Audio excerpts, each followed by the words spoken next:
Noong umagang iyon, sa bulwagan ng katarungan sa Maynila, lahat ay nagpipigil ng hininga, naghihintay sa pagpukpok ng maliit ng hukom na maglalapat ng hatol. Ito ang sandaling magpapasya sa kapalaran ng isang mahirap na lalaking inakusahan ng panununog. Bigla isang 7 taong gulang na bata ang dahang tumayo. Naninginig ang kanyang boses.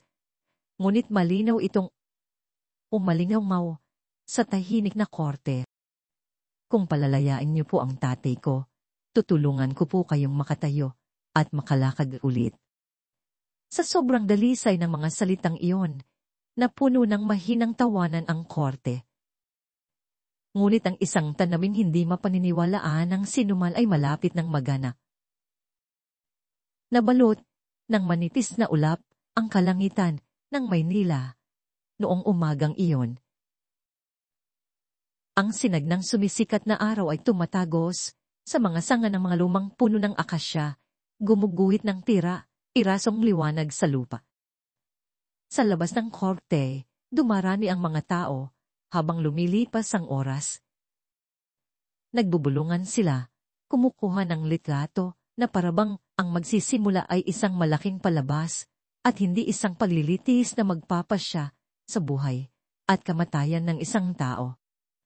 Sa loob, marahang umiikot ang bentilador sa kisame, dala ang amo ng mga lumang dokumento at pinaghalong pawis ng 12 ng taong nagsisiksikan sa maliit na silid. Sa gitna, sa upuan ng akusado, nakaupo si Jos Santos. Malamig at kumikinang ang posas sa kanyang mga pulso. Lubog ang kanyang mga mata dahil sa sunod na gabing walang tulog at punit na ang kuwelyo ng suot niyang polo. May mga bakas pa rin ng langis mula sa makina sa kanyang mga kamay na hindi na maalis. Nakaukit doon ang buhay niya bilang isang tahimik at tapat na mekaniko. Ngunit ngayon, hindi liyabe o tornilyo ang hawak niya, kundi ang mabigat na kasalanan ng panununog na kumitil ng buhay, isang krimen na wala siyang alam. Sa likurang halay ng mga manunood, nakaupo ang kanyang anak na si Miguel sa pagitan ng kanyang ina at mga kamag-anak. Gas ang suot niyang sapatos at naninilaw na ang puting kamiseta.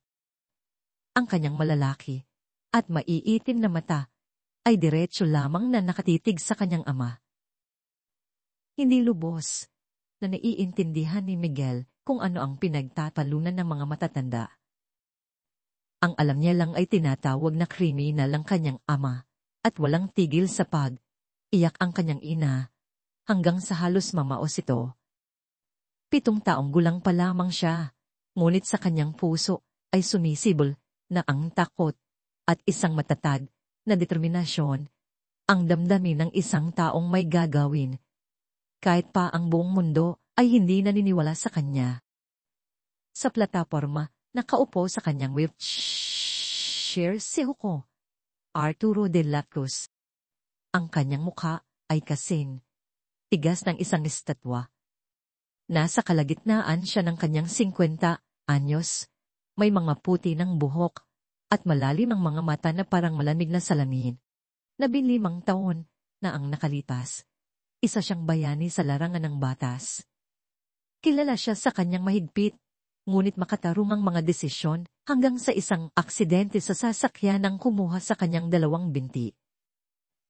Mula noon, nabuhay siyang parang bato.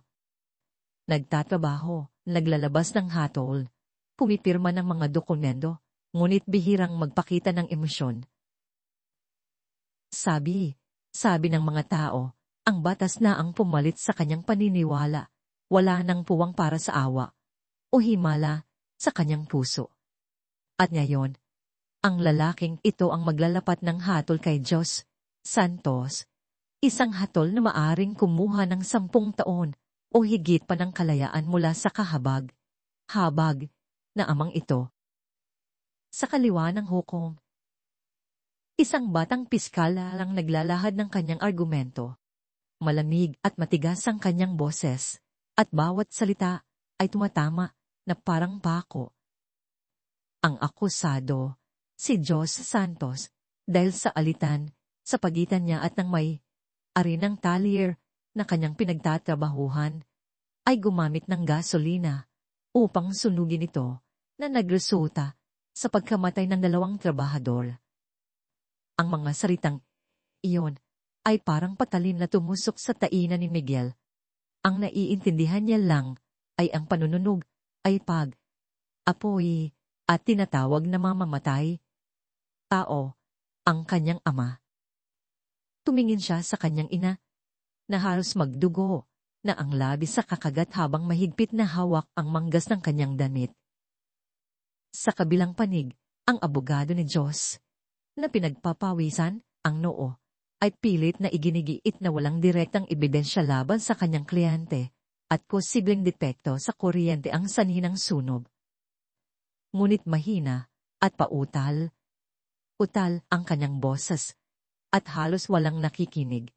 Abala ang mga reporter sa pagsusulat at walang tigil ang kislap ng mga kamera. Marami sa mga kapitbahay mula sa talyer na naroon ay tumatango at nagbubulungan. Kung may usok, may apoy. Siguradong siya ang may gawa. Ang lahat ay parang isang dulang mayroon ng nakatakdang katapusan. Hinihintay na lang ang huling pagpukpok ng malyete ng hukom.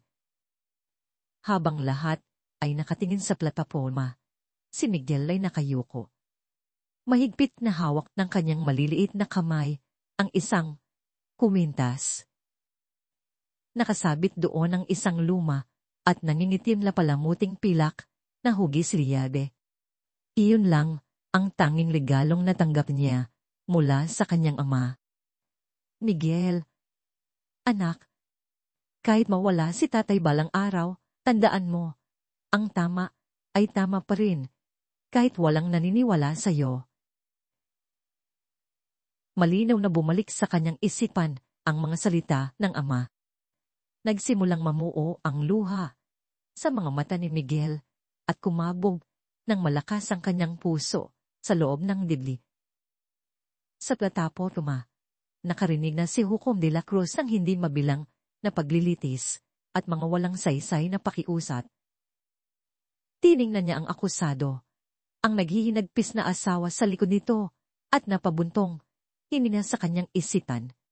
Hindi siya naniniwala sa luha. Sa ebidensya lang siya naniniwala. At ang lahat ng ebidensya sa mga dokumentong nasa harap niya ay tumuturo kay Jos Santos. Ang hustisya ay nasa katwiran, hindi sa damdamin. Minsan niyang sinabi sa isang kasamahan. Ngunit sa sandaling iyon, nang iangat niya ang dokumento ng hatol upang basahin ito, isang malinaw na boses ng bata ang bumasag sa tensyon. Kung palalayain niyo po ang tatay ko, tutulungan ko po kayong makatayo at makalakad ulit. Saglit na natahimik ang korte at sa sumunod na sandali, pumalat ang bulungan. Di nagtagal. Ito ay naging malakas na tawanan. Kawawa naman, nasiraan na yata ng bait dahil sa nangyari. Bulong ng isang matandang babae. Isang reporter, ang sarkastikong mumiti. May headline na ako para bukas. Pata, nangakong gagamutin ng hukom para iligtas ang ama. Napasabunot na lang sa sarili ang abogado sa kawalan ng pag-asa. Sa plataporma, itinaas ni Hukom de la Cruz ang kanyang mukha. Kasing talim ng patalim ang kanyang tingin.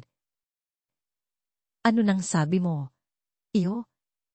Sa tindi ng kanyang boses, muling natahimik ang korte. Inulit ni Miguel, mas mabagal at mas malinaw sa pagkakataong ito. Sabi ko po, kung palalayain niyo ang tatay ko, tutulungan ko po kayong makatayo at makalakad ulit.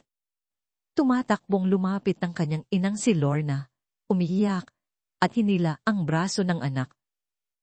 Miguel, huwag kang magsalita ng ganyan. Humingi ka ng tawad, ngunit marahang tinanggal ni Miguel ang kamay ng ina, at ang kanyang maiitim na mata ay aalam sa isang kakaibang determinasyon. Sa sandaling iyon, lahat ng lente ng kamera ay nakatutok sa kanya. Isang payat na batang nakayapak ang diretso na ngayong nakatingin sa makapangyarihang hukom sa rehiyon. Kumunot ang None Hukom de la Cruz. Sa loob ng 15 taon, walang sinumang nangahas na sabihin sa kanya na muli siyang tatayo. Mula noong araw na naparalisa ang kanyang mga binti, ibinaon niya ang kanyang emosyon sa trabaho at nabuhay na parang makina. Pero ngayon, sa loob ng korte, isang bata ang nangangako na gagawin ang isang bagay na sinukuan na ng lahat ng magagaling na doktor sa mundo. Alam mo ba ang sinasabi mo?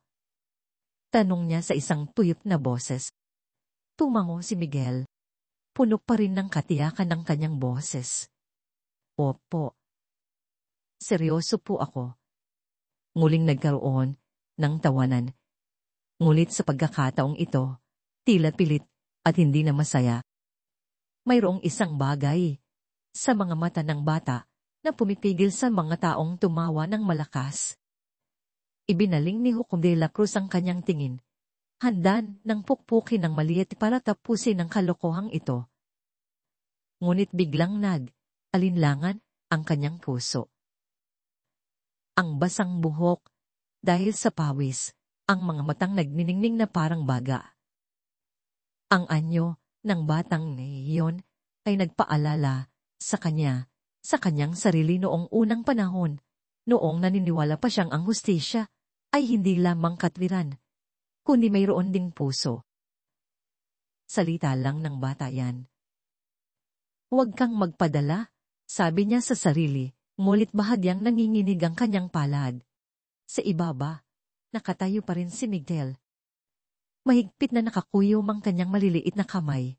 Handa para sa isang bagay na hindi niya mismo maipaliwanag. Walang sinumang nakakaalam.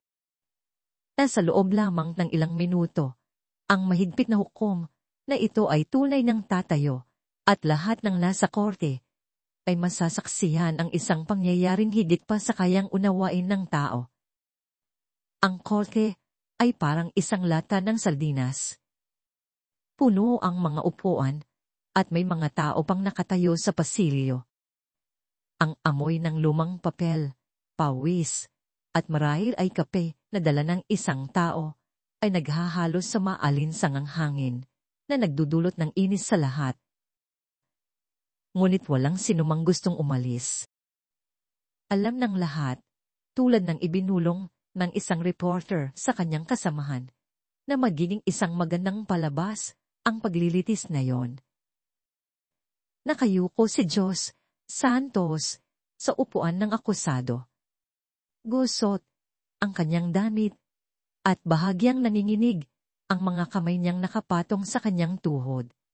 Sa tuwing nakikita niya ang posas sa kanyang pulso, lalo niyang hinihigpitan ng pagkuyom ng kanyang mga kamay na parabang sinusubukang panatilihin ang kanyang huling piraso ng dignidad. Mula nang arestuhin siya ilang buwan na ang nakalitas, minsan ay hindi siya umiyak. Ngunit ngayon, nang makita niya ang kanyang asawa at anak sa likurang upuan, nalabo ang kanyang paningin. Sa mesa ng taga, usig, patong ang makakapal na folder. Isang payat na piskal na may salamin sa mata ang nagbabasa ng mga dokumento sa isang monotono at mekanikal na boses. Patay sa mga testimonya, ebidensya sa lugar ng krimen, at iba pang nakatibayan, hinihiling ng prosekusyon ang sentensyang 10 taong pagkakakulong para sa akusadong si Jos Santos para sa krimen ng panununog at reckless imprudence resulting in homicide. Tumatango ang mga tao sa paligid, nagsusula. Ang ilan ay tila kontento na. Basta't may aamin sa kasalanan. Kahit ano pa ang katotohanan. Ang mga kapitbahay mula sa talyer ay nagbubulungan. Sabi ko na nga ba? Sinunog yan. dahil sa inggit sa negosyo. Wala nang mas seloso pa kay Diyos. Tahimik yan, pero binabago ng kahirapan ng tao. Nakarating ang mga salitang iyon sa tainan ni Miguel, na nakaupo sa ikaapat na hanay. Tiningnan niya ang kanyang inang si Lorna, na halos magdugo na ang labis sa kakagat habang mahigpit na hawak ang laylayan ng kanyang palda. Hindi na iintindihan ni Miguel ang lahat. Ngunit alam niyang inosente ang kanyang ama. Gabi, ipinapaalala sa kanya ng kanyang ina sa harap ng maliit na alta. Walang kasalanan ng tatay mo. Tandaan mo yan. Tumango siya, ngunit sa kaibuturan ng kanyang puso, umiikot ang takot. Akot siya sa tunog ng malyete, sa makakapal na dokumento, at sa tingin ng hukom na parang bakal sa lamig. Pinamumunuan ni Hukom de la Cruz ang korte sa kanyang natatanging kahigpitan. Sabi, lalo pa siyang tumigas mula ng maaksidente at maparalisa. Pulungan ng mga tao na nabubuhay siya sa lakas ng loob, hindi sa lakas ng kanyang mga binti. Ahimik na gumagalaw ang kanyang wheelchair na parang bahagi na ng kanyang katawan, at sa tuwing siya'y nagsasalita, ang kanyang mababa at paos na boses ay parang humihiwas sa hangin. Para sa kanya, ang tama ay tama, ang mali ay mali, at walang puwang para sa sentimiento. Ngunit nang tumayo ang bata, at sinabing, patatayuin ko po kayo, may kakaibang naramdaman siya sa kanyang puso. Ito'y parang isang paghipo sa isang paniniwalang matagal na niyang kinalimutan. Ngunit agad niya itong iwinaksi at isinuot muli ang maskara ng isang walang awang hukom. Tumayo ang abogado ni Diyos at nagsalita sa isang mahinang boses. Walang motibo ang akusado. Noong araw ng sunog, kasama niya ang kanyang pamilya sa bahay at walang nakakita sa kanya sa lugar ng krimen. Inala namin ay aksidente sa kuryente.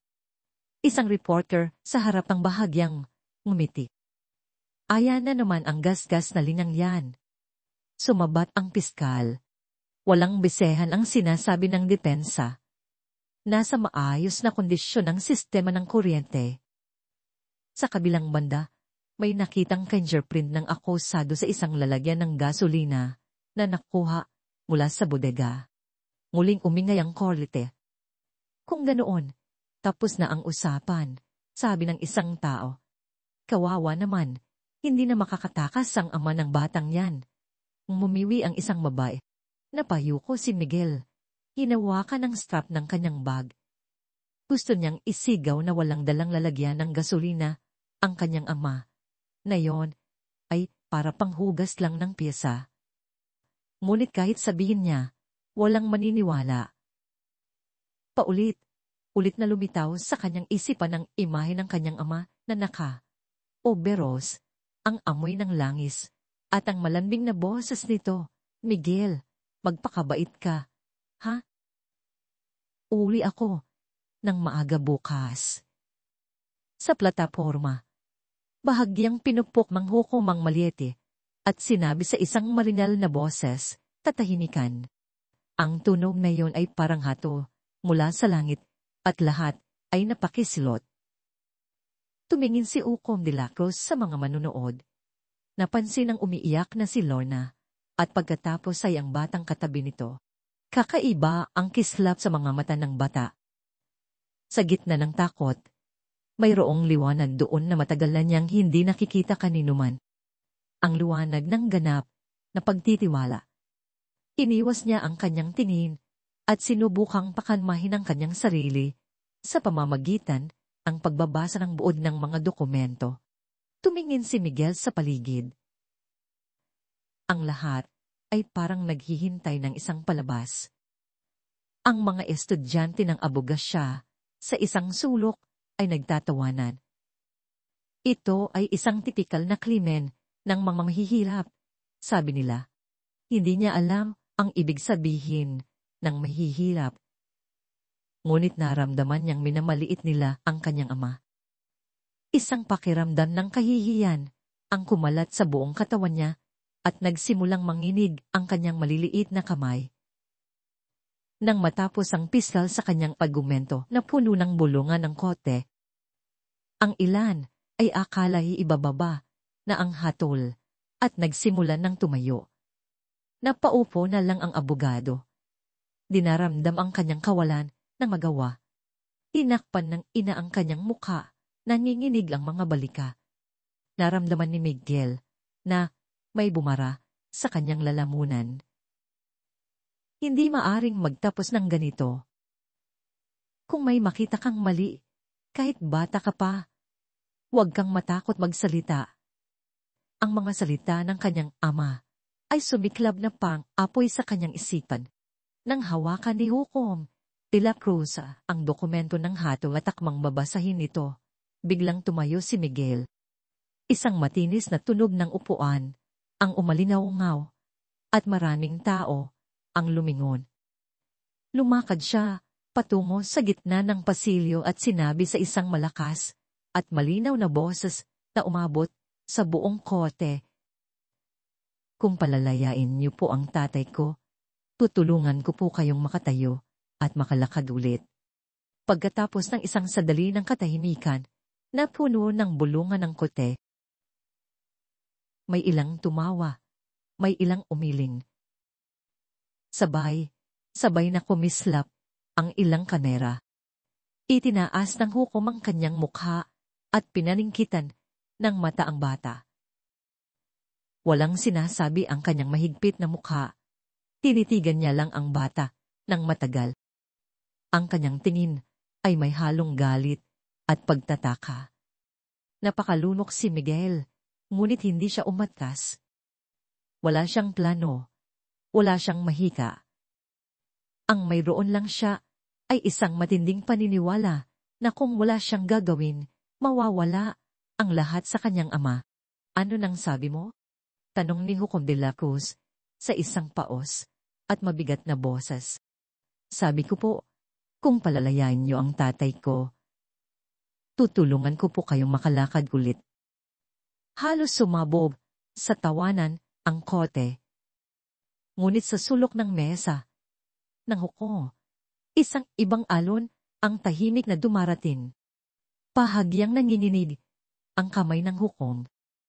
Hindi siya naniniwala, ngunit ang mga salitang iyon ay tumagos sa pinakamalalim na bahagi ng kanyang pusong naging bato. Isang kakaibang pakiramdam ang kumalat. Galit, pagkaantig, at isang pakiramdam na parang may isang manipis na sinulid na uugnay sa kanya at sa bata. Hinigpitan niya ang hawak sa mga dokumento. Tinitigan ang mga salitang hatol bilang 37, ngunit nalabo ang mga ito sa kanyang paningin. Walang nakapansin, ngunit sa puso ng isang lalaking nawalan na ng paniniwala, isang napakaliit at malupok na bagay ang nagsimulang gumalaw. Walang sinuman sa korte noong umagang yon ang nakaaalam. Habang daang tao ang naghihintay ng hatol, isang maliit na bata ang may taglay na paniniwalang sapat na upang yugyugin ang buong silid na ito na puno ng kapangyarihan. Si Miguel Santos, 7 taong gulang. Nakaupo siya sa pagitan ng kanyang ina at tiyahin, halos natatabunan sa huling hanay ng upuan. Yakap niya sa kanyang dibdib ang isang lumang bag na may gasgas na mga gilid at mahigpit na magkakapit ang kanyang maliliit na kamay na parabang may mahalagang bagay siyang ayaw mabitawan. Hindi naiintindihan ni Miguel ang batas o ang paglilitis, ngunit isa lang ang malinaw sa kanya. Inosente ang kanyang ama. Gabi, sa harap ng kanilang maliit na altar, ibinubulong ng kanyang ina, pinagbibintangan lang ng tatay mo. Tandaan mo yan, Miguel. Hindi gagawa ng masama ang tatay mo. Pagkatapos, haharap siya sa anak at habang tumutulo ang luha kay hahaplusin ang buhok nito. Tukas na ang paglilitis, kaya maging tahimik ka lang, ha? Huwag kang magsasalita. Tumango si Miguel, ngunit hindi siya sigurado kung kaya niyang manahimik. Hindi niya kayang makitang nakapusas ang kanyang ama, nakayuko, at tinatawag na kriminal. Pagpasok sa korte, napasinghap si Miguel habang tinitingnan ang paligid. Lahat ay napakalaki. Mataas ang puting pader, nakakasilaw ang mga ilaw, at makintab na kahoy ang mga mesa at upuan. Sa harap, may nakasabit na sagisag, at sa gitna nito, nakaupo sa isang wheelchair ang isang lalaking may mukhang kasing tigas ng bato. Ang hukong. Sa malamig nitong tingin, nakaramdam ng takot si Miguel.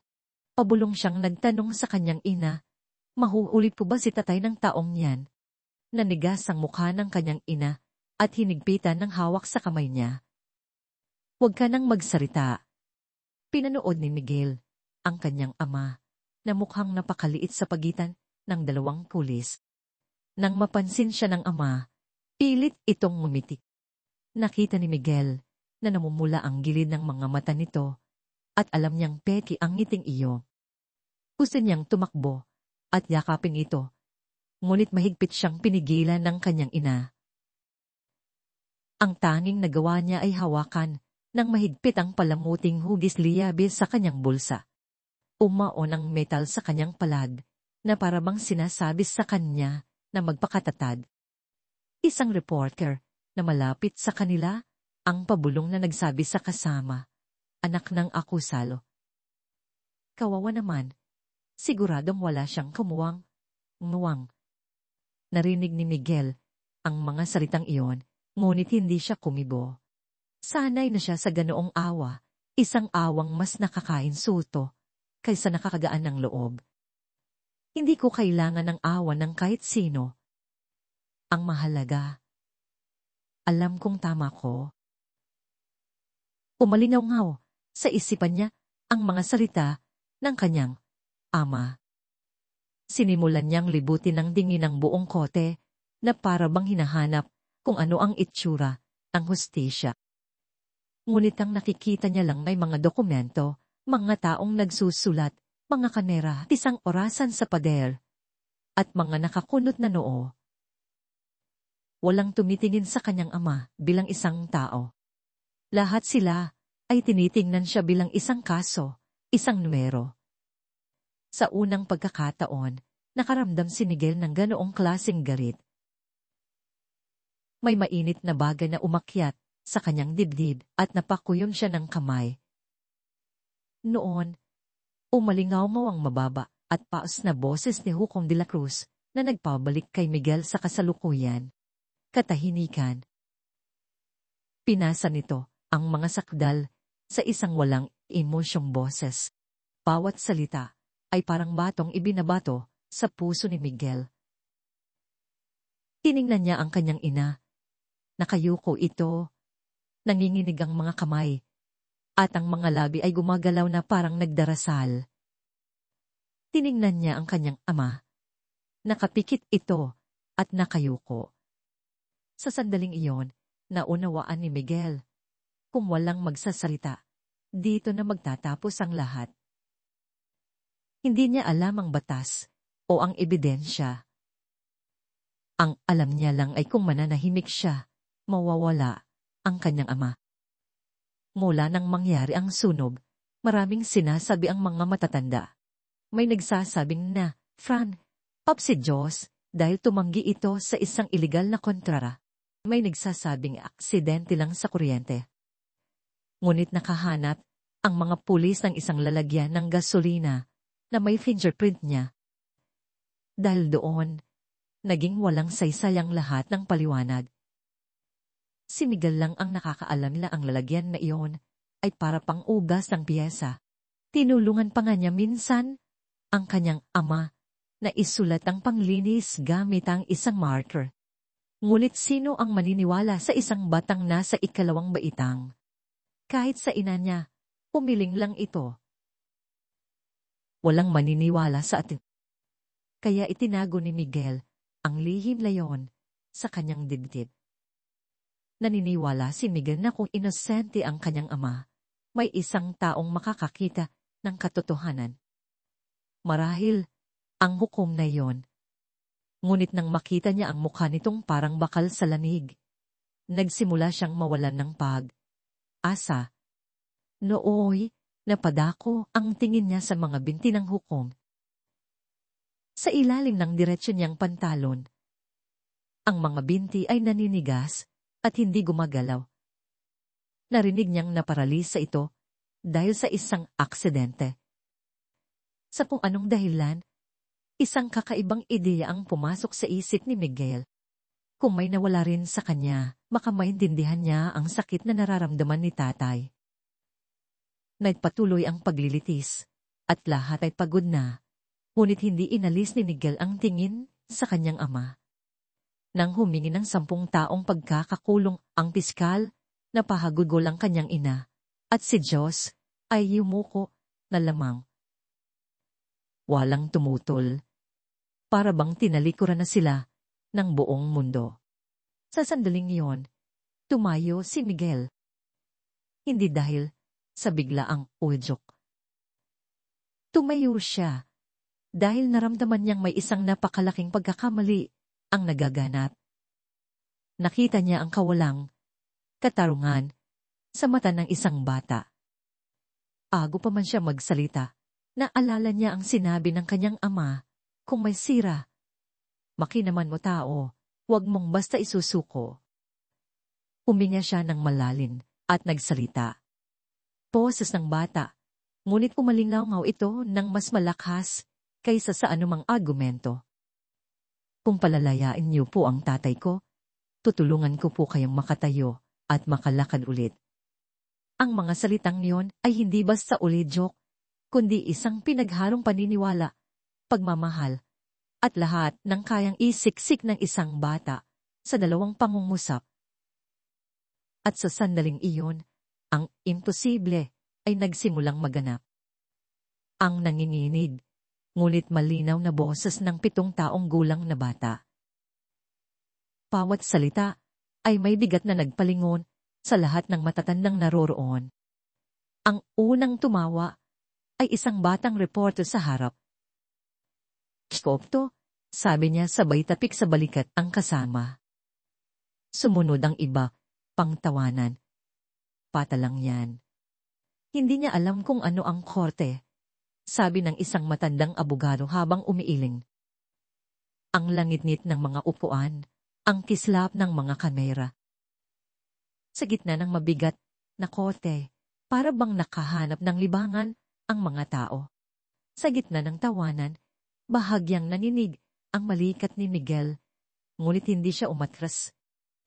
Nagmamadaling tumayo ang kanyang inang si Lorna. Putla ang mukha at tumakbo palapit sa anak. "Miguel, anong ginagawa mo? Umupo ka. Bilis, humingi ka ng tawad." Ngunit hindi lumingon ang bata. Tahimik lang siyang umiling at ang kanyang mga mata ay nanatiling nakatutok kay Hukom de la Cruz. "Ano nang sabi mo?" "Iyo." Mababa at paos ang boses ng hukom. Ngunit sa isang salita niya lang, natahimik ang korte. Lumunok si Miguel.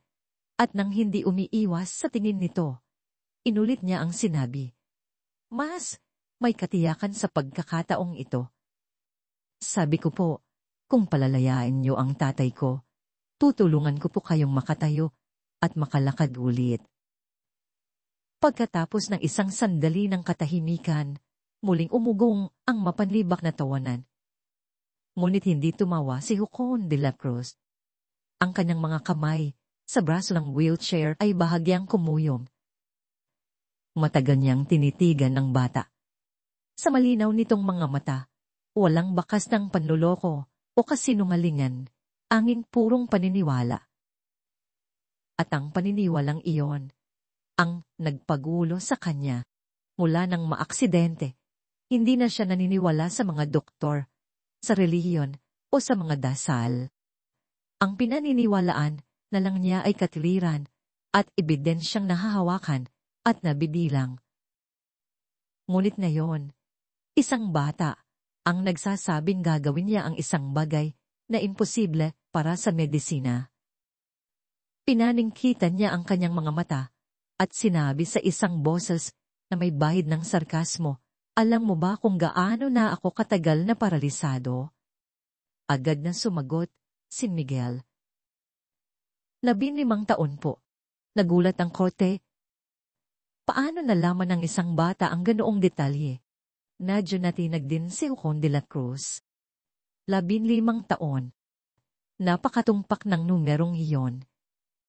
At dahil alam mo, ano ngayon? Diretsyong tumingin si Miguel. Ang alam ko po, kung palalayain niyo ang tatay ko, makakalakad kayo ulit.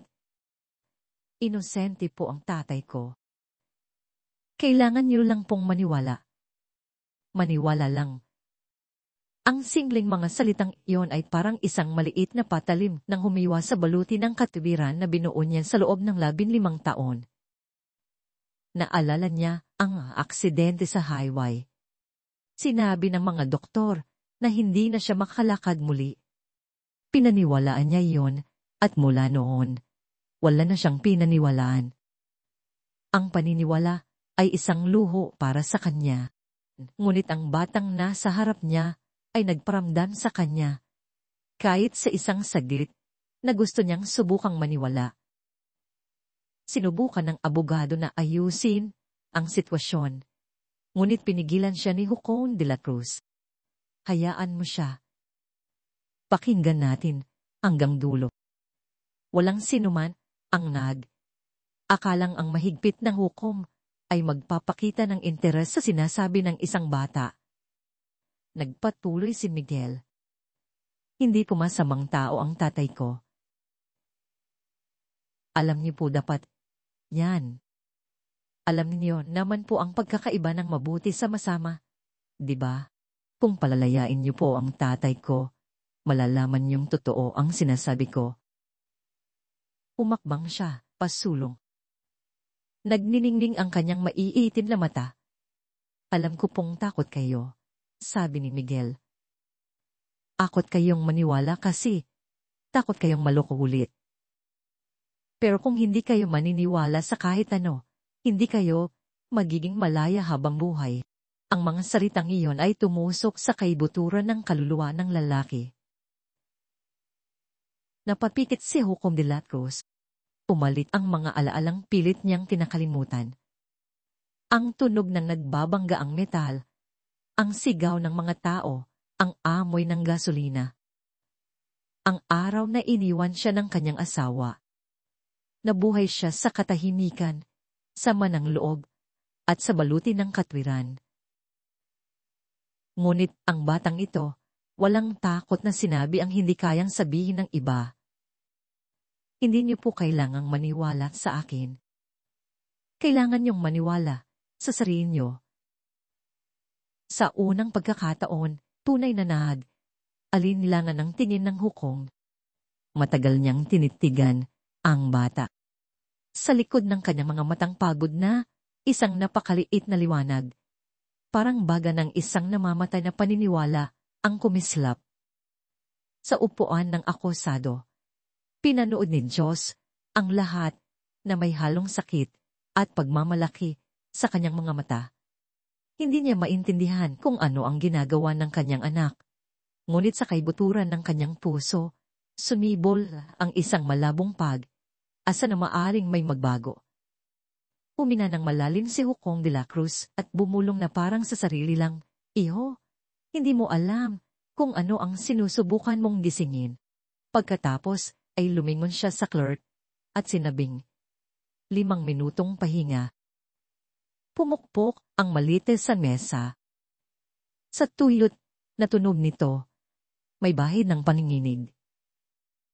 Sa sandaling iyon, walang sinumang nakakaalam na ang kanyang mga binti na hindi gumagalaw ay bahagyang nanginig, isang panginginig na inakala niyang guni lang. Ngunit sa mata ng bata, iyon ay isang senyales ng pag-asa. Kahit na tumunog na ang maliit para sa pahinga, hindi tumahimik ang korte.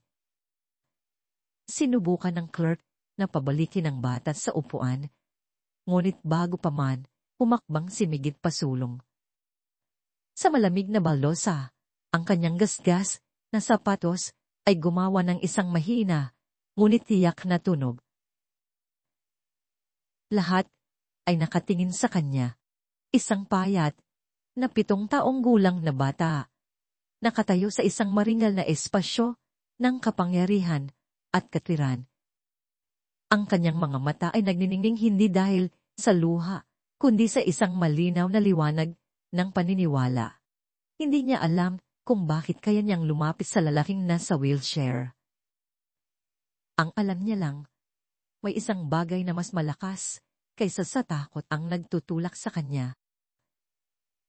Tiningnan niya lang ang kanyang ama sa upuan ng akusado, nakaposas at nakayuko. Hindi masama si tatay. Hindi lang sila naniniwala sa kanya. Huminto si Miguel, ilang metro mula sa hukom. Sa ganitong kalapitan, malinaw na niyang nakikita ang bawat kulubot sa mukha ni Hukom de la Cruz. Ang malalalim na ebags, ang maputlang balat, ang mahigpit na nakatikom na labi. Ito ang mukha ng isang lalaking sanay ng mamuhay sa sakit. Tumingin si Miguel sa mga binti nito, hindi dahil sa awa, kundi dahil sa isang dalisay na pakikiramay. Naawa siya dito, hindi dahil sa kapansanan nito, kundi dahil para itong sumuko na sa buhay.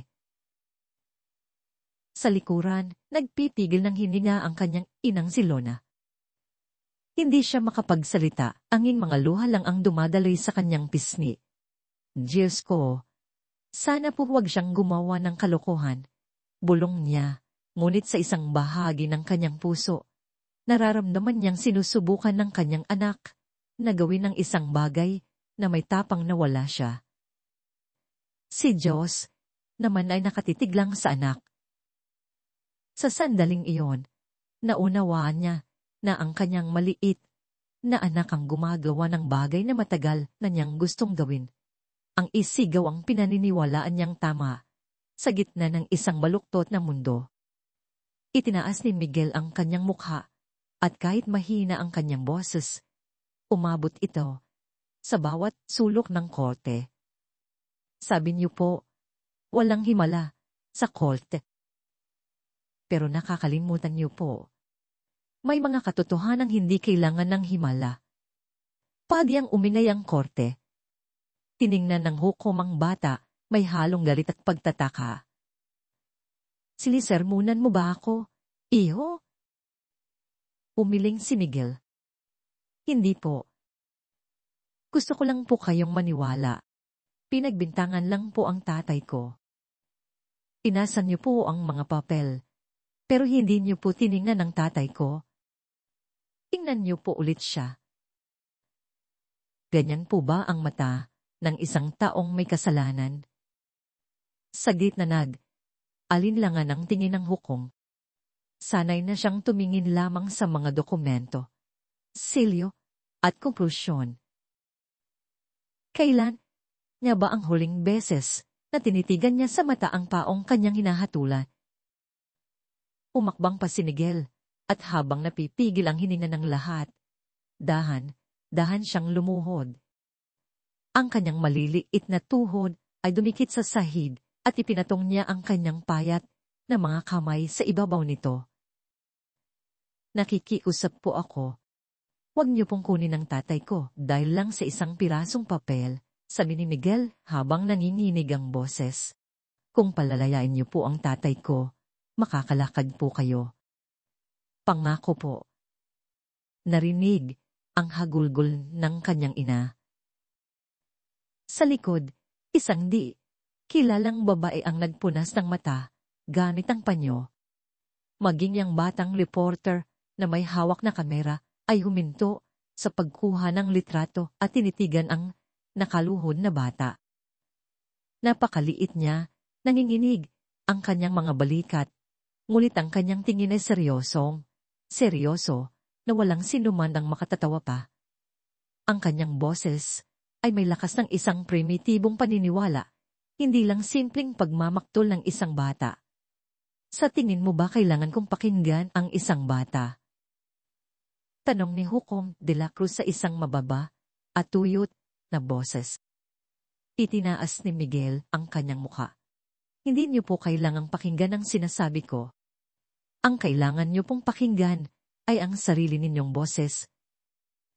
Ang tahimik na mga salitang iyon ay tumama na parang patalin. Sa sandaling iyon, naramdaman ng Hukom na bumilis ang tibok ng kanyang puso. Hindi niya alam kung bakit. Ngunit uminit ang kanyang mukha. Hindi galit o lungkot, kundi parang may mabigat na batong ipinatong sa kanyang dibdib. Tiningnan niya ang kanyang mga binti. Ang dati, manhid na pakiramdam. Ngunit sa unang pagkakataon, sa loob ng maraming taon, ninais niyang maramdaman ang mga ito, igalaw at maniwala. Nagpatuloy si Miguel. Takot kayong maniwala. Kasi, takot kayong maloko ulit. Pero kung hindi kayo maniniwala sa kahit ano, hindi kayo magiging malaya habang buhay. Napapikit si Hukom de la Cruz. Pumuhos ang mga alaalang matagal nang kinalimutan. Ang tunog ng nagbabangga ang metal, ang mga sigaw, ang amoy ng gasolina, ang hato ng doktor na hindi na siya makakalakad muli. Ang pag-iyak ng kanyang asawa na hindi na kinaya ang sitwasyon at pumalis. Nabuhay siya sa katahimikan, sama ng loob, at sa baluti ng katwiran. Hindi niya pinayagan ng awa o paniniwala ng sinuman. Ngunit ang batang ito, isang mahirap na batang walang ibang dala kundi paniniwala, ay walang takot na sinabi ang lahat. Nang imulat niya ang kanyang mga mata, may kakaibang liwanag sa mga ito. Matagal niyang tinitigan si Miguel. At sa isang paos, ngunit mas may init na boses, sinabi niya, alam mo ba kung ano ang ginawa mo? Pinaalala mo sa akin ang pakiramdam ng maniwala sa isang bagay. Huminto siya sandali. Ngunit ang mundo, Miguel, ay hindi gumagalaw dahil sa paniniwala. Gumagalaw ito dahil sa katotohanan. Itinaas ni Miguel ang kanyang mukha. Kung ganoon po, hanapin niyo ang katotohanan. Hindi lang po sa pagbabasa. Isang butil ng pawis ang tumulo sa noo ni Hukom de la Cruz. Sumandal siya sa kanyang wheelchair. Tinitigan ang maliit na bata sa harap niya at mahinang sinabi, Tean, libo na ang nakilala kong nagmamakaawa tulad mo. Lahat sila ay nagsasabing inosente ang kanilang mga magulang. Ngunit iisa lang ang katotohanan. Diretsong tumingin si Miguel sa kanyang mga mata. Opo. Pero minsan po, ang katotohanang iyon ay nasa loob ng puso ninyo. Muling umihip ang hangin mula sa bintana. Dala ang amoy. Alat mula sa look ng Maynila. Hindi na nagsalita pa si Hukom de la Cruz. Napayuko siya. Malalim ang iniisip. Natahimik ang korte. Lahat ay nagpipigil ng hininga. Sa gitna ng lahat, ang nakaluhod na bata ay mukhang maliit, ngunit nagniningning. At ang lalaking inakalang nawalan na ng damdamin ay, sa unang pagkakataon, sa loob ng 15 taon, nakaramdam ng pagtibok ng puso para sa isang bagay na hindi katwiran. Walang nakakaalam kung ano ang susunod na mangyayari, ngunit malinaw na nagsimula nang gumalaw ang puso, ang hukom.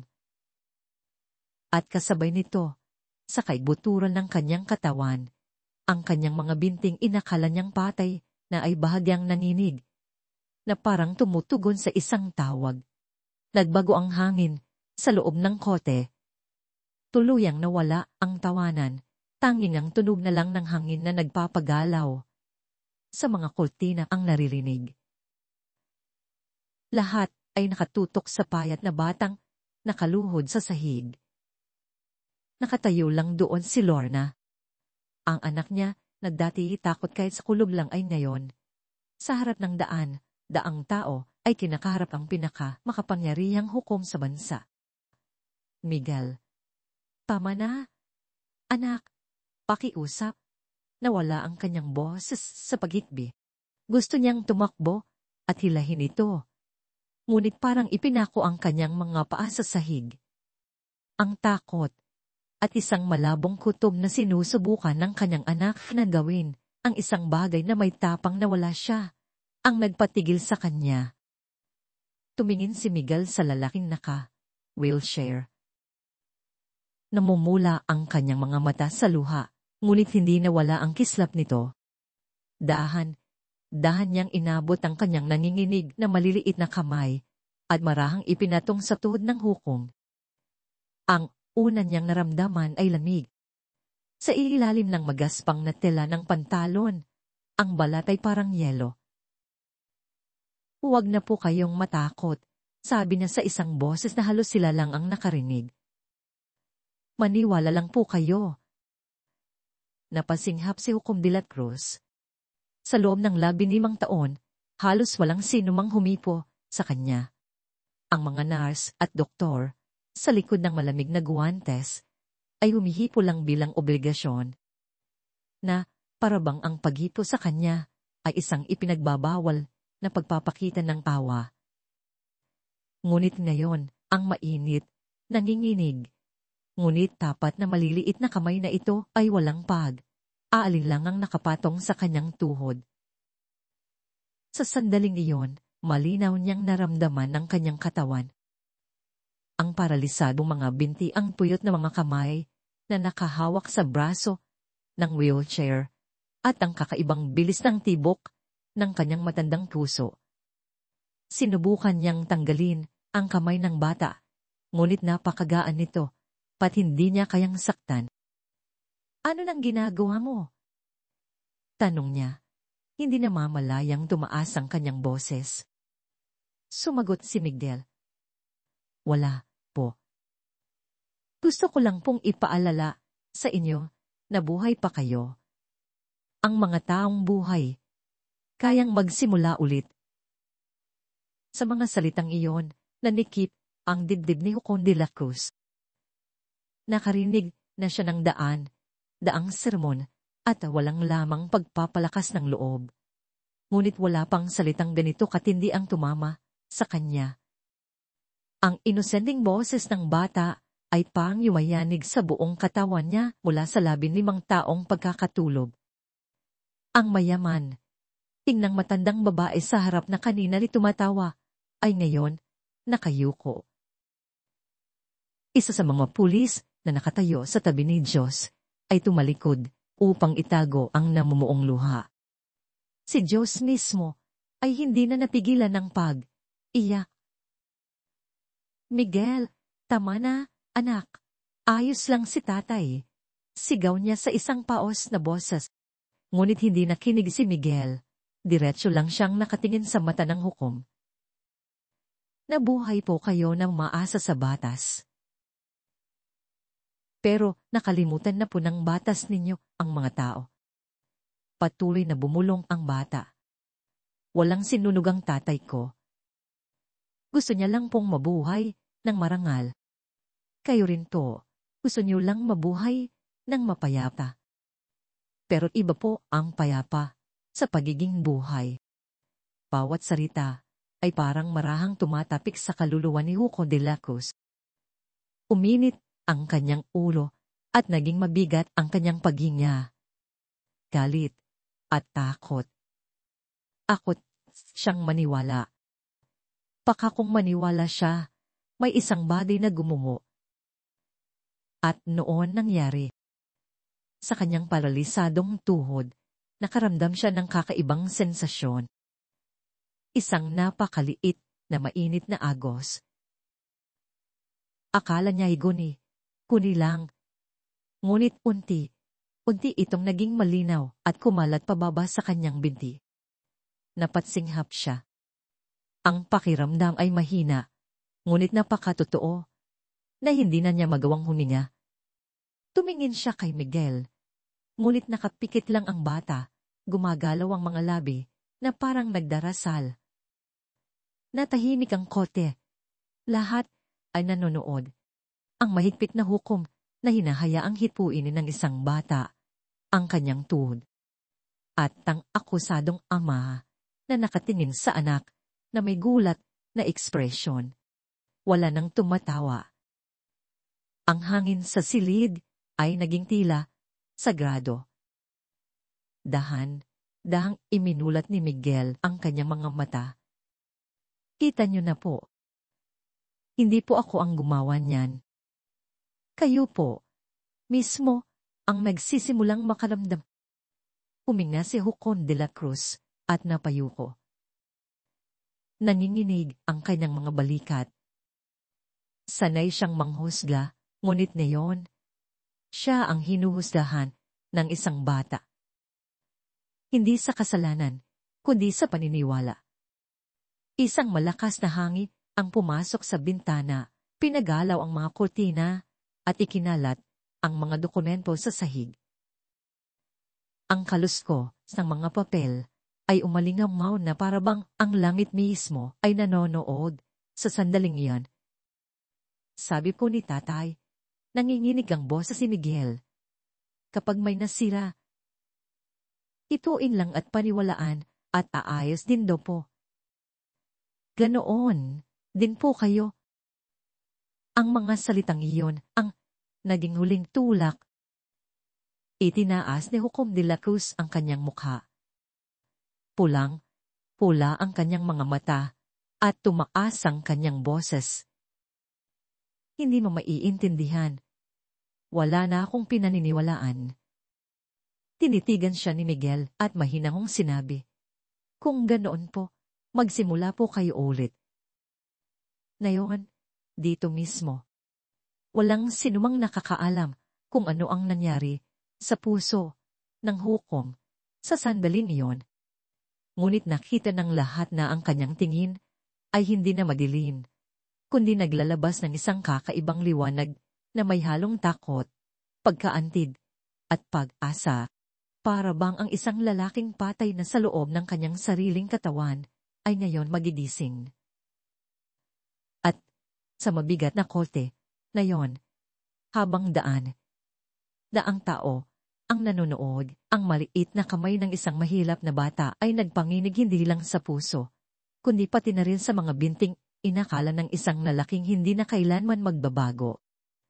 Ang namamayani sa korte ay isang katahimikang halos nakabibingay. Hindi gumalaw si Jucom de la Cruz. Ang malamig na maskara ng isang hukom ay nawala na sa kanyang mukha, napalitan ng purong pagkalito.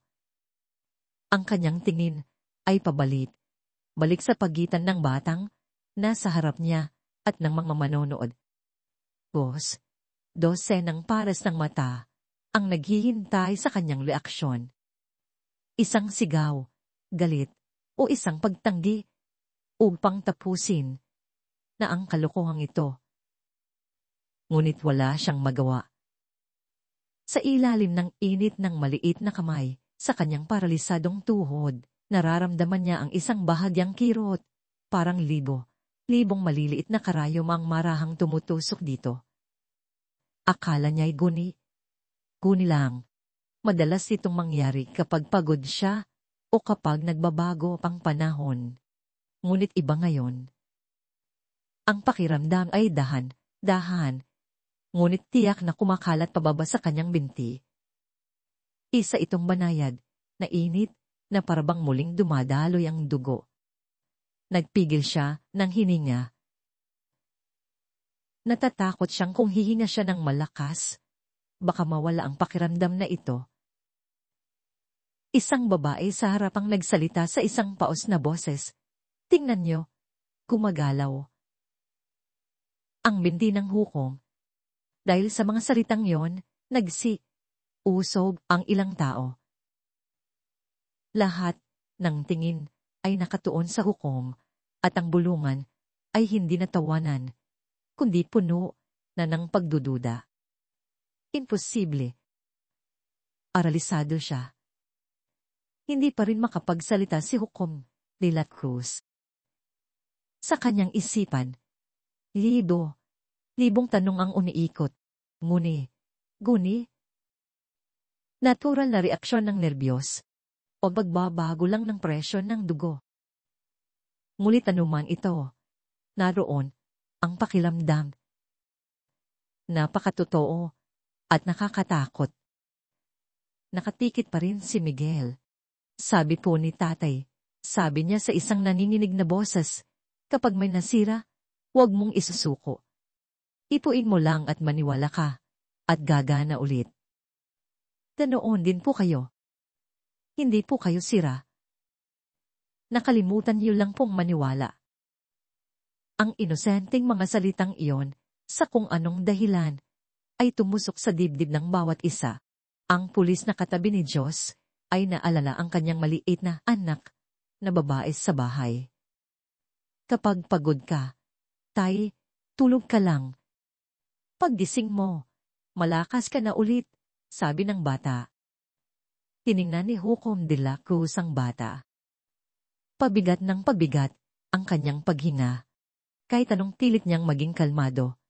Sa tuwing tinititigan siya ng mga purong mata, na yon, pakiramdam niya'y nakikita ang kaibuturan ng kanyang kaluluwa. Hindi na siya isang tagahatol, kundi isang taong nawalan na ng paniniwala. At, na parabang isang reflex, sinubukan niyang igalaw ang daliri ng kanyang kanang paa. Isang napakaliit na galaw na hindi makikita ng iba. Ngunit para sa kanya, ito'y isang nakakagulat na pangyayari. Gumalaw ang daliri niya. Kaunti lang, ngunit tiyak. Naramdaman niya ang pagdikit ng tela sa kanyang balat. Sa sandaling iyon, halos tumigil ang kanyang puso. Ang itaas niya ang kanyang mukha, malaki, ang pagkakamulat ng kanyang mga mata. Nang imulat ni Miguel ang kanyang mga mata, napansin niyang nagbago ang kulay ng mukha ng Hukom. Marahan siyang ngumiti. Hindi ito isang mapanuyang ngiti, kundi isang mahinahong ngiti ng isang taong nakakita ng pagsibol ng isang bininang paniniwala. Kita niyo na po, pabulong niyang sabi. Wala po akong ginagawa. Kayo po mismo ang nagbabalik sa sarili ninyo. Mula sa upuan ng piskal, may sumigaw, kuti ito, hindi pa laruan ng mga bata, ngunit ang boses na iyon ay nawala lang sa mabigat na hangin. Napahagulgol si Diyos at malabo na ang kanyang paningin dahil sa luha. Gusto niyang tawagin ang anak, ngunit walang boses na lumabas. Sa sandaling iyon, naramdaman niya na siya na dapat sana'y nagpoprotekta sa kanyang maliit na anak ay siya pang pinoprotektahan nito ngayon. Sa pamamagitan ng isang kakaibang lakas na hindi galing sa kalamnan o armas, kundi sa purong paniniwala. Tiningnan ni Hukom de la Cruz ang maliit na kamay na nakapatong sa kanyang tuhod. Napakaliit nito na kaya niyang takpan ng kanyang malaking palad. Sunog sa araw, at may maliliit na galos, marahil dahil sa pagtulong sa trabaho ng ama. Ang kamay na ito, na sana'y humawak ng tornilyo at liyebe, ang siyang aayos na yon sa kanya, na parang isang kinakalawang na makinang hindi gumalaw sa loob ng 15 taon. Isang butil ng luha, ang tahimik na dumaloy sa kanyang pisngi. Naniniwala ka ba talaga sa akin? Iyo. Mahina niyang tanong. Tumango si Miguel. Opo. Kasi po, kung hindi ako maniniwala sa inyo, sino pa po ang maniniwala? Sa sagot na iyon, napasinghap siya. Pumikit siya. Huminga ng malalim at bumulong. Matagal na mula noong may nagsabi sa akin na may naniniwala sa akin. Noon, may sumigaw malapit sa kanila. Gumagalaw ang binti niya. Dahil sa mga salitang iyon, sumabog ang tensyon. Lahat ay biglang umingay. Kumislap pa ang mga kamera at umalingaw-ngaw ang hiyawan. Ngunit si Miguel ay kalmado. Hindi siya nagulat o sumigaw sa tuwa, ngumiti lang siya ng tahimik. Sabi ko na po sa inyo, di ba? Makakalakad pa po kayo. Itinaas ni Hukom de la Cruz ang kanyang mukha. Pula ang kanyang mga mata, at nagbukas ang kanyang bibig, ngunit walang salitang lumabas. Sa sandaling iyon, naunawaan niya. Ang himala ay wala sa kanyang mga binti. Nasa muling pagkabuhay ng kanyang paniniwalang akala niya ni patay na. Marami pa ring tao sa korte, ngunit para sa kanya, tanging ang mga naniningning na mata ng batang nakatingin sa kanya, na parang isang maliit na kandila ang kanyang nakikita. Ang liwanag na yon ang nagbibigay ilaw sa pinakamadilim na bahagi ng kanyang kaluluwa. Muling bumalik ang katahimikan sa korte. Ang tawanan, ang tunog ng kamera, maging ang paghina ng mga tao, ay tila nawala na parang huminto ang oras. Lahat ng tingin ay nakatuon sa wheelchair sa plataporma. Ngunit isang ibang tanawin ang nandoon ngayon. Sa ilalim ng kulay, abong pantalon, ang kanyang dalawang binti ay bahagya, ngunit malinaw na nanginginig. Imposible, gumagalaw. Ang sigaw ng isang tao ang nagpasiklab ng pagkamangha sa buong korte. Tumayo ang mga nasa harap, at ang mga nasa likod ay usob. Nabitawan ni Lorna ang kanyang bag, at napakapit sa upuan. Si Diyos naman ay halos tumalon mula sa kanyang upuan, at pinigilan ng dalawang pulis. Hindi siya makapaniwala sa nakikita, at humagulgol na lamang.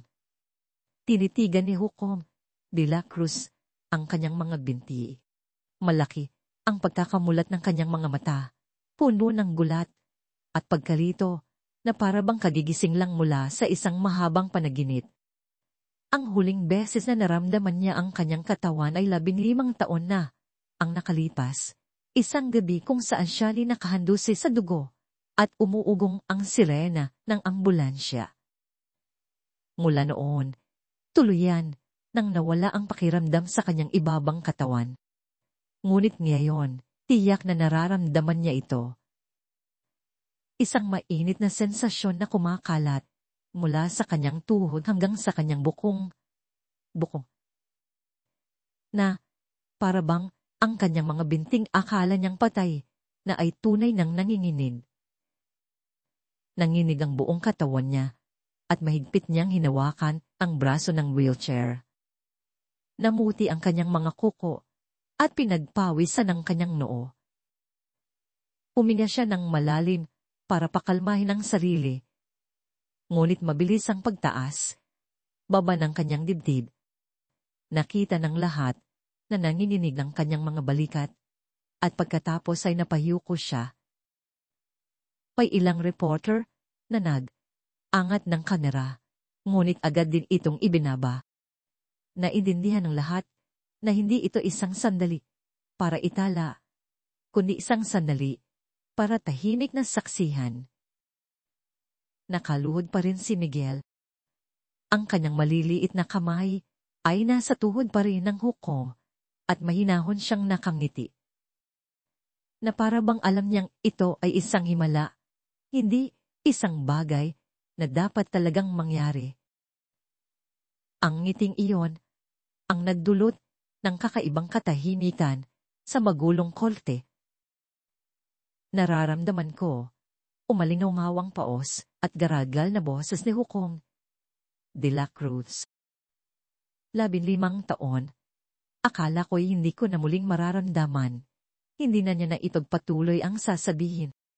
Isang bugso ng emosyon ang bumarat sa kanyang lalamunan. Isang butil ng luha ang pumatak sa kamay ni Miguel. Nagulat ang bata at itinaas ang kanyang muka. Ang naroon ay hindi na ang malamig na mukha ng isang makapangyarihang Hukom, kundi ang nanginginig at basa sa luhang mukha ng isang tao. Kita niyo na po, Mahinang sabi ni Miguel. Sabi ko na po sa inyo, di ba? Makakalakad pa po kayo. Tiningnan ni Hukom de la Cruz ang bata. Sa kanyang mga matang basa sa luha, sinubukan niyang abutin ang kamay nito. Ngunit huminto ang kanyang malaking kamay sa ere. Na para bang kung hahawakan niya ang hinala, ito'y maglalaho. Anong ginawa mo sa akin? Tanong niya habang hinihingal. Ngumiti si Miguel at umilin. Hindi po ako. Kayo po mismo. Tinulungan ko lang po kayong maniwala ulit. Sa likod, isang babae ang napagulgol. Napayuko si Diyos sa kanyang upuan. Paulit-ulit na ibinubulong, anak ko, ang dalawang pulis na katabi niya ay tahimik lang. Sumandal si Hukom de la Cruz pasulong at sinubukan muli. Sa pagkakataong ito, hindi lang panginginig, kundi ang buong binti niya ay bahagyang gumalaw pasulong. Narinig ang mga sigaw mula sa mga tao. Isang matandang babae ang kumuha ng rosaryo at nagsimulang magdasal. Masakit, sabi ni Hukom de la Cruz sa gitna ng mabibigat na paghina. Nararamdaman ko ang sakit. Kita niyo na po, pabulong na sabi ni Miguel. Kasi pabuhay kayo, kaya nakakaramdam kayo ng sakit. Ang sakit po ay patunay na hindi pa kayo patay. Ang kanyang boses, na hindi akma, sa isang 7 taong gulang, ay mainit at kalmado. Marahang itinaas ni Hukom de la Cruz ang laylayan ng kanyang pantalon. Naroon ang kanyang mga binding na nuyo na ang mga kalamnan. Ngunit ang mga kalamlang akala niya ay patay, na ay bahagyang nanginginig, na parabang kasabay niyang umiiyak. Tinakpan niya ang kanyang mukha at napahagulgol. Mula sa malayo, muling narinig ang tunog ng kamera. Ngunit sa pagkakataong ito, hindi dahil sa panunulya, kundi para itala ang isang patunay ng buhay at paniniwala. Itinaas ni Hukom de la Cruz ang kanyang mukha. Matagal kong hinusgahan ng iba, pero hindi ko kayang husgahan ang sarili ko. Sabi niya sa isang paos na boses. Salamat, Miguel. Hindi mo lang ako pinatayo. Ipinaalala mo rin sa akin kung bakit kailangan ng mga tao ang hustisya. Iglang umugong ang palakpakan. Noong unay pa isa. Ngunit di nagtagal ay kumalat na sa buong korte. Ang tunog. Dala. Ang damdamin ng daan. Daang tao ay umalingaw sa mga pader. Tumingin si Miguel sa hukom at mahinang nagtanong. Nayan po, naniniwala na po ba kayong inosente ang tatay ko? Napatingin si Hukom de la Cruz. Hindi. Hindi sa'yo ako naniwala. Naniwala ako sa ipinaalala mo sa akin na ang hustisya ay umiiral lamang kapag alam ng puso kung ano ang dapat paniwalan. Umalingaw-ngaw ang mga salitang iyon sa korte. Ang liwanag ng araw ay pumasok sa bintana. Tinatamaan ang anyo ng nakaluho na bata at ng hukom na nakahawak sa kanyang muling nabuhay na mga binti. Ito ay naging simbolo ng isang bagay na higit pa sa katiran na ang paniniwala ang tanging lakas na kayang magpatayo sa isang tao, sa katawan man o sa espiritu. Marahang mumiti si Miguel at inalis ang kanyang kamay. Sa kanyang maliit na palad, ang bakasang luha ng lalaki ay naiwan na parang isang marka ng buhay. Walang nagsalita, ngunit naintindihan ng lahat ng naroroon sa sandaling iyon. Hindi lang isang tao ang tumayo. Muling nabuhay din ang kinalimutan ng pusong naniniwala. Parang huminto ang oras. At sa gitna ng matinding katahimikan, si Hukom de la Cruz ay dahan, gamit ang nanginginig na mga kamay na kumapit sa braso ng wheelchair at tumayo. Ang langit-ngit ng mga gulong ay kumalingaw-ngaw na parang tunog ng isang hindi nakikitang pader na gumuho. Ang kanyang payat na mga binti na hindi gumalaw sa loob ng 15 taon ay nanginginig habang dahang itinataas ang kanyang katawan. Una, kalahati lang, pagkatapos ay unting umunat ang kanyang likod at nanigas ang kanyang mga baraso para mapanatili ang balanse.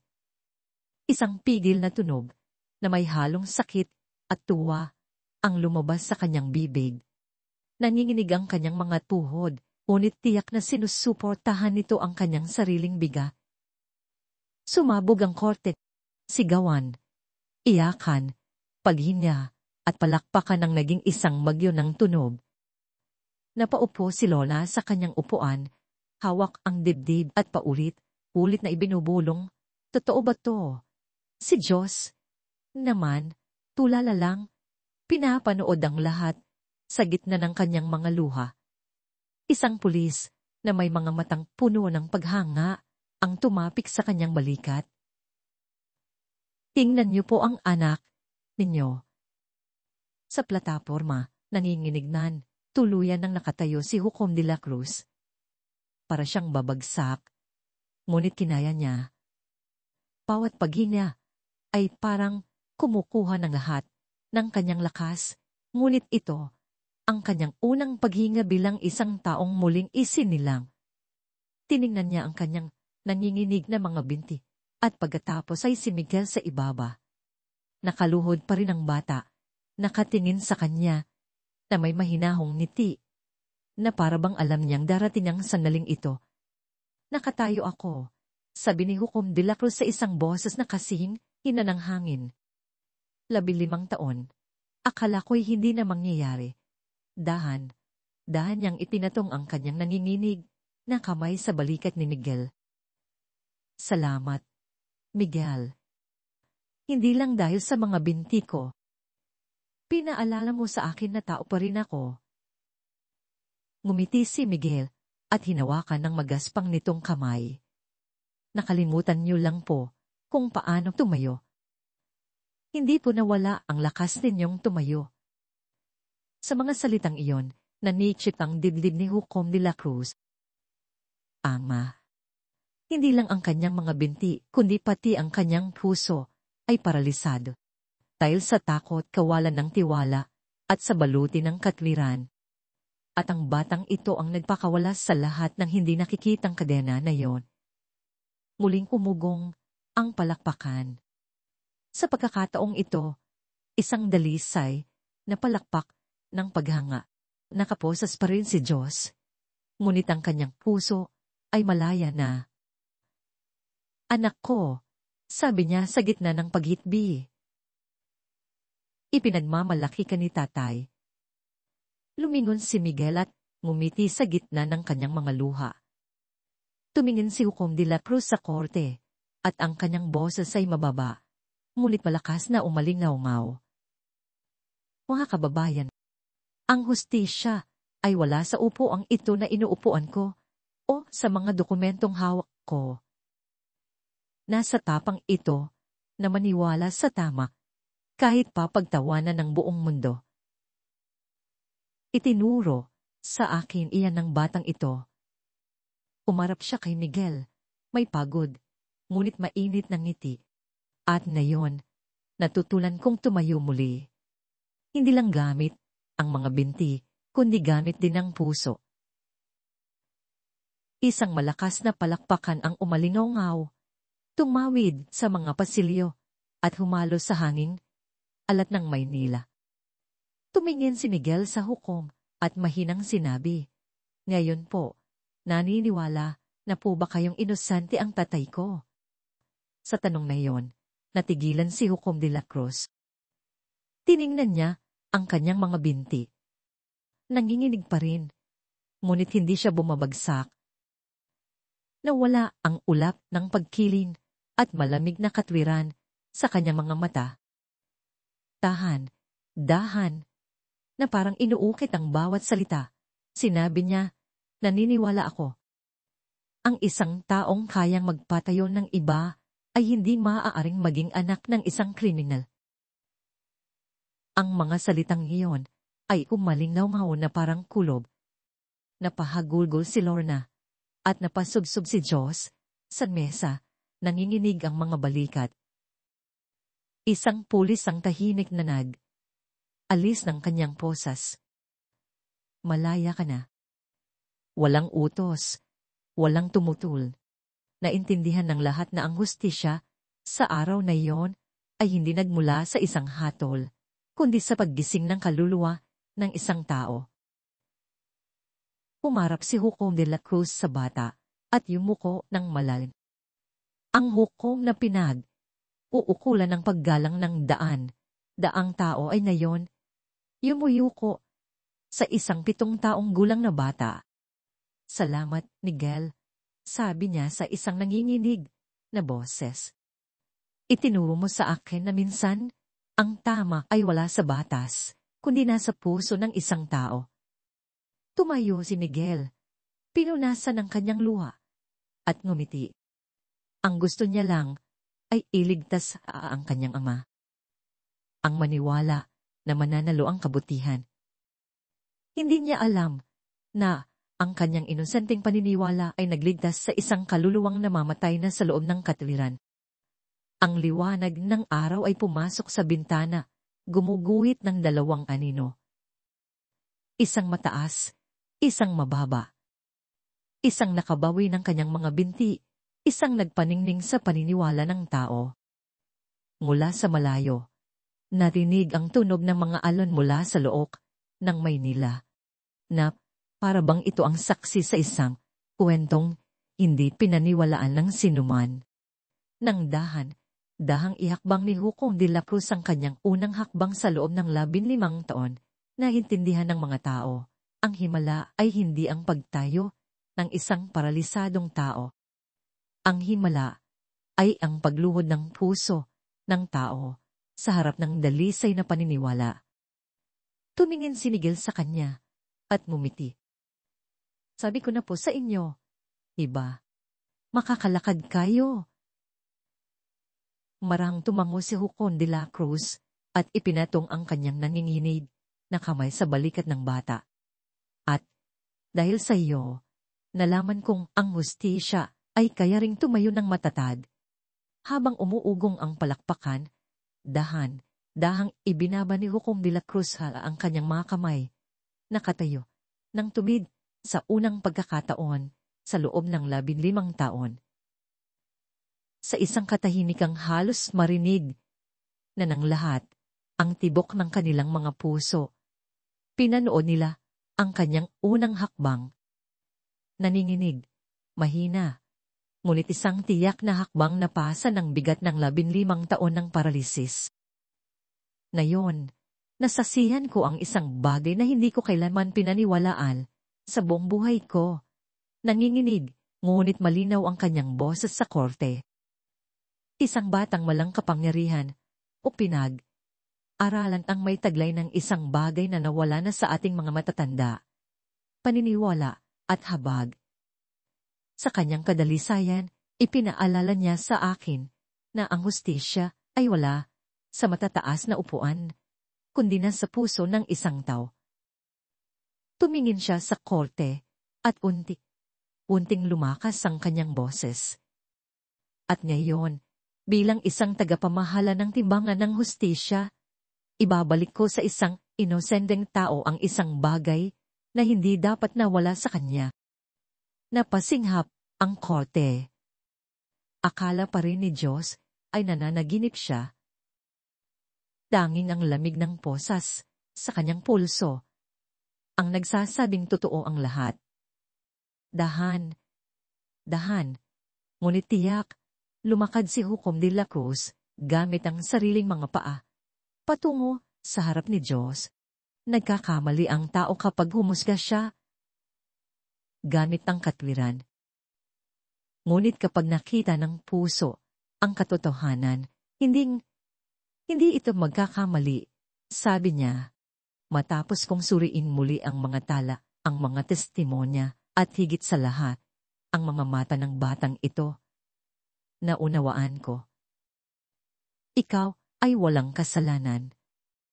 Isang segundo pa, At sumabog ang kote sa iyakan at palakpakan. Napaupo si Lorna sa kanyang upuan, nagpasalamat sa langit. Si Diyos, na tinanggalan na ng posas, ay napaluhod sa sahig. Ang tunog ng metal na naghiwalay, isang simbolo ng kalayaan, ay malamig, ngunit kaaya-aya sa pandinig. Tumakbo si Miguel sa kanyang ama at niyakap ito. Nag-iyakan lang sila na parabang binabawi ang lahat ng luhang hindi nila mailabas noon. Lumapit si Hukom de la Cruz sa kanila at ipinatong ang kamay sa balikat ni Diyos. Kung magpapasalamat ka sa anak mo, iniligtas niya tayong dalawa. Ang mga reporter at estudyante na dating nanuya sa bata ay ngayon tahimik na. Isang batang babae ang tahimik na isinara ang kanyang kwaderno. Basa ng luha ang mga salitang isinulat niya, baliw ang batang ito. Muling humarap si Hukom de la Cruz sa lahat. Lagi nating uusapa ang katotohanan, ngunit kapag ito'y nasa labas ng mga numero at dokumento, ilan sa atin ang handang tumingi. Ngayon, ginising ako ng isang bata. Ang hustisya ay hindi lang batas, kundi tiwala sa kabutihan ng bawat isa. Uminto siya sandali, at tumayo ng matatag sa kanyang nanginginig pa ring mga binti. Ipinapahayag ko, ang kanyang boses ay umalingaw na parang musika ng muling pagsilang, ang akusado. Si Diyos Santos ay walang sala. Tapos na ang sesyon. Pumukpok ang maliite. Ito ang tunog na naghudyat sa pagtatapos ng isang paglilitis at sa pagsisimula ng isang bagong paglalakbay ng tiwala. Isang malakas na palakpakan ang tumagal na parang kulob. Nag-iyakan, nagtawanan, at nagyakapan ng mga tao. Ngayon lang ako nakakita ng korte na ganito ka makatao, bulong ng isang batang pulis. Tumakbo si Lorna at mahigpit na niyakap ang anak. Miguel, dahil sa iyo, naniniwala na ulit si nanay na laging nananalo ang kabutihan. Sa gitna ng hiyawan, napansin ni Miguel si Hukom de la Cruz na nakasandal sa mesa. Mahinahong nakangiti. Dahan itong bumaba mula sa plataporma. Ang kanyang mga hakbang ay mas tiyak ng ngayon. Nang lumapit siya kay Miguel, mahinang sinabi ng bata, "Pelago pong nakakalakad na kayo." Ngunit si Hukom de la Cruz. Dahil sa'yo. Ngunit ang mas mahalaga, naglalakad ako ngayon, gamit ang mga paanggawa, sa paniniwala. Ang sikat ng araw ay tumatama sa hagdanan, sa labas. Nang lumaba si Hukom de la Cruz, kasama si Miguel, at ang kanyang mga magulang, sinalubong sila ang palakpakan mula sa maraming taong aabang. Isang matanda, isang bata, at isang mahirap na ama. Ang kanilang anyo, habang dahang naglalakad, sa sikat ng araw ay parang isang simbolo ng tunay na hustisyang kayang yumuko sa harap ng sangkatauhan. Sa dulo ng hagdan, lumingon si Miguel sa korte. Ngayon po, naniniwala na kayo sa akin? Tanong niya. Marahang tumamo si Hukom de la Cruz. Hindi lang sa iyo. Naniniwala na ako na ang mga himala ay laging nasa puso ng isang tao. Ang tanong lang ay kung mayroon ayong tapang na maniwala. Sa nakasisilaw na liwanag ng Maynila, ang isang matandang huko ay tunay niyang naglakad, ang isang mahirap na ama ay tunay niyang napatunayang walang sala, at isang batang may maliliit na kamay at walang hanggang paniniwala ang nagsagawa ng isang bagay na nakalimutan na ng mga matatanda. Ang gawing katotohanan, ang paniniwala. Noong hapong iyon, ang kalangitan ng Maynila ay namula na parang seda, kumikinang sa ibabaw ng tubig ng loob. Tapos na ang paglilitis, ngunit ang alaala nito pa'y kumalat sa bawat sulok ng lungsod. Mula sa mga kapihan sa kanto hanggang sa mga palengke ng Quiapo, Uusapan ng mga tao ang batang nagpatayo sa isang hukom. Kinabukasan, napuno ng nakagugulat na mga headline ang mga pahayagan. Himala sa korte. Pananampalataya. Nagpagaling sa paralisis. 7 taong gulang. Binago ang hustisya. Kinilala ng lahat na ito ay isang sandaling nagbigay daan sa mga tao na muling maniwala sa kabutihan. Sa social media, mabilis na kumalat ang litrato ni Hukom de la Cruz na nakatayo at ni Miguel na nakaluhod sa kanyang paanan. Isang propesor sa universidad ang nagsulat, ito ay hindi lang paglaling ng mga binti. Ito ay muling pagkabuhay ng sangkatauhan. Ngunit habang ang buong Pilipinas ay nag-uusap tungkol dito, hindi alam ni Miguel na sikat na siya. Umalis ang kanilang pamilya sa Maynila noong hapon, ding iyon, at bumalik sa kanilang maliit na bahay sa tabi ng Ilog Pasig. Noong gabing iyon, sa halin na magdiwang, tahimik lang silang kumain sa hapag, kainan ng adobo, at mainit na kanin, isang simpleng hapunan. Si Jose, na nanginginig pa rin ng mga kamay, ay minsang tinititigan ng anak at napapaluha. Miguel, sabi niya, akala ko hindi ko na makikita ang paglaki mo, ngumiti lang si Miguel. Pumalik na si tatay. Sapat na yon. Si Lorna naman, sa tuwing nakikita ang mga pulang marka sa tuhod ng anak, dahil sa matagal na pagluhod, ay naninikip ang dibdib. Paano mo nagawa yon, Miguel? Itinaas ni Miguel ang kanyang mukha. Kasi po, kung hindi ako nagsalita, sino ba po ang maniniwala kay tate? Sa dalisay na sagot na yon, napahagulgol si Lorna at mahigpit na niyakap ni Diyos ang kanyang anak. Pagkatapos noon, maraming dumalaw sa kanilang maliit na bahay. Mga reporter, estudyante, at mga di kilalang tao. Ngunit lahat ng regalo at tulong pinansyal ay magalang na tinanggihan ang pamilya. Hindi po pera ang kailangan namin. Sapat na po na maniwala kayo sa tama, sabi ni Diyos. Samantala, kumuha ng 3 buwang bakasyon si Hukom de la Cruz na araw na ensayong maglakad sa hardin ng Kotet. Sa tuwing tinatanong siya tungkol sa himala, mumingiti lang siya at sumasagot, walang himala. Isang bata lang ang nagpaalala sa akin na ang isang tao ay tunay na namamatay kapag wala nang naniniwala sa kanya. Sumulat siya ng liham kay Miguel. Salamat. Iniligtas mo ang isang matanda mula sa bilangguan ng kanyang sariling puso. Lumipas ang 15 taon. Nagbago na ng husto ang Maynila, puno na ng mga skyscraper ang at kumikinang ang mga ilaw sa gabi. Sa gitna ng maraming tao, isang binata ang tahimik na nakatingin sa korte kung saan niya nasaksihan ang himalang sandali ng kanyang buhay. Si Miguel Santos, 22 taong gulang. Nagtapos siya ng engineering sa kolehiyo, tinupad ang pangarap ng kanyang kabataan. Bumalik siya ngayon, hindi para sa katanyagan, kundi para bisitahin muli ang lugar na nagbago sa buhay niya at ng marami pang iba. Alam kong babalik ka. Lumingon siya sa mahinahong boses at nakita si Arturo de la Cruz. Mahigit 70 taong gulang na, kutsi na ang buhok, ngulit tumid pa rin ang kanyang likod. May tungkod siya at hindi nasuot ang toga ng isang hukom, ngunit ang kanyang mga mata ay mayroon pa ring tapat na liwanag ng isang taong dating humawak sa hustisya. Mabuti po kayong tingnan, sabi ni Miguel. Oo, mas mabuti pa kaysa noong hukom pa ako. Tumawa ang matanda. Naglalakad ako tuwing umaga. Hindi ko na kailangan ng wheelchair. Sabay silang pumasok sa lobby.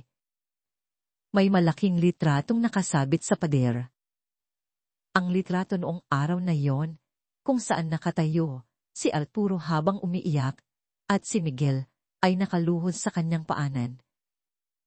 Sa ilalim, sa isang tansong plake, nakaukit ng mga salita ang katarungan ay tunay lamang na nakatatayo kapag alam ng puso kung ano ang dapat paniwalaan. May mga nagsabing dapat anggalin ang litratong ito, sabi ni Arturo. Naghihikayat daw ng paniniwala sa himala at nagpapababa sa tingin sa batas. Pero tumutol ako. Sinabi ko sa kanila na hindi dapat katakutan ng hustisya ang paniniwala. Ang isang bansa ay tunay na lumalakas kapag naniniwala ang mga tao sa tama. Sumagot si Miguel ng may malalim na paggalang. Sa tingin ko po, hindi tungkol sa himala ang litratong ito. Para po ito ipaalala sa lahat na minsan, isang maliit na paniniwala ang kayang magligtas sa isang buong buhay. Tumango si Arturo, malumanay at malalim ang kanyang mga mata. Ama ka, Miguel. Noong araw na yon, itinuro mo sa lahat sa korte na ang paniniwala ay hindi pagkabulag, kundi isang liwanag na gumagabay sa atin sa dilim ng malamig na katwiran. Bago sila maghiwalay, inabutan ni Arturo si Miguel ng isang maliit na sobre. Ikaw ang lalaking nagturo sa hustisya kung paano yumuko at pagkatapos ay tumayo. Sa loob, kasama ng isang sulat na may ganoong mga salita, ay isang kopya ng litrato noong araw na yon. Nang lumabas si Miguel sa tarangkahan ng korte, papalubog na ang araw sa kanluran. Lumingon siya. Ang mga bintanang dati niyang nakita sa sikat ng araw ay nayon, kulay kale na dahil sa takik silin. Ngumiti siya at magsimulang maglakad. Sa kanyang likuran, si Arturo, hawak ang tungkod, ay pinanood siyang umalis na may mga matang puno ng pagmamahal. Wala nang kailangan pang sabihin sa pagitan nilang dalawa. Ang hangin ng Maynila, dala ang amoy, alat at mga alaala ay umihik sa kanyang buhok. Tumingin siya sa langit at tahimik nang ngumiti. Sina tatay, nanay, at si Ucom de la Cruz, lahat sila ay tumayo. Ngayon, ako naman. At nagsimulang maglakad ang binata. Hindi na isang walang magawang bata, kundi isang taong may dalang apoy ng paniniwalang minsay nagpatayo sa buong mundo. Marahang kinulayan ng takik silim ang bubong ng lumang kolte. Ang gusali na parang isang saksi sa panahon at sa paniniwala ng tao ay tahimik, ngunit maringal na nakatayo roon. Ang kuwento ni Miguel at Arturo ay naging isang alamat. Hindi bilang isang himala, kundi bilang isang walang hanggang paalala na kahit sa isang mundong puno ng katwiran, laging may lugar para sa habag at na kung maniniwala ka lang, kahit sino ay kayang tumayo muli.